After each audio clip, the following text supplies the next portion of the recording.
نحمده ونصلي ونسلم على رسوله الكريم أما بعد فأعوذ بالله من الشيطان الرجيم بسم الله الرحمن الرحيم میرے معزز استاذہ کرام اس محفل کو چمکانے والے درخشندہ ستاروں کی خدمت میں میرا سلام۔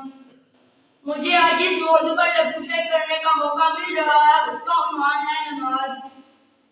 یہ سجدہ جسے تو غیرہ سمجھتا ہے، یہ سجدہ جسے تو غیرہ سمجھتا ہے، ہزار سجدوں سے دیتا ہے آدمی کو نجات۔ صدر علی وقار اسلام میں ایمان کے بعد سب سے اہم فریضہ نماز کی ادائیگی ہے۔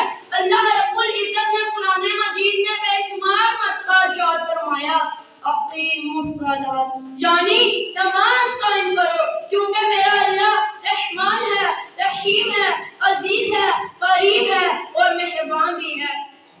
علی وقار اللہ تعالیٰ نے اپنے بندوں کو بار بار ارشاد فرمایا کہ اے بندے کہیں اس فریضے سے غافل نہ ہو جانا، کیونکہ نماز اور مسلمان لازم و ملزوم ہے۔ نماز کے بغیر نہ تو ایمان کا تصور ہے اور نہ ہی اسلام کا۔ معزز سامعین، اللہ تعالیٰ کی رضا کا سبب نماز، رسول پاک صلی اللہ علیہ وسلم کی آنکھوں کی ٹھنڈک نماز، ایمان کا جز نماز، بدن کی راحت نماز، انبیاء علیہ السلام کی سنت نماز۔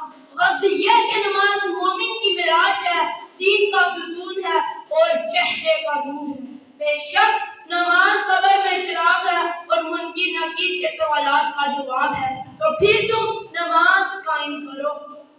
سجدہ عشق ہو تو عبادت کا مزہ آتا ہے، سجدہ عشق ہو تو عبادت کا مزہ آتا ہے، خالی سجدوں میں تو دنیا ہی بسا کرتی ہے، تو پھر تم نماز قائم کرو۔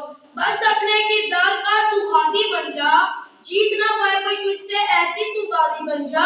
بس اپنے کردار کا تو غازی بن جا، جیت نہ پائے کوئی تجھ سے ایسی تو غازی بن جا۔ توڑنے والے بنائیں گے خود مسجدیں اپنی، شرط یہ کہ پہلے تو نمازی بن جا۔ آپ کی سماعتوں کا بے حد شکریہ۔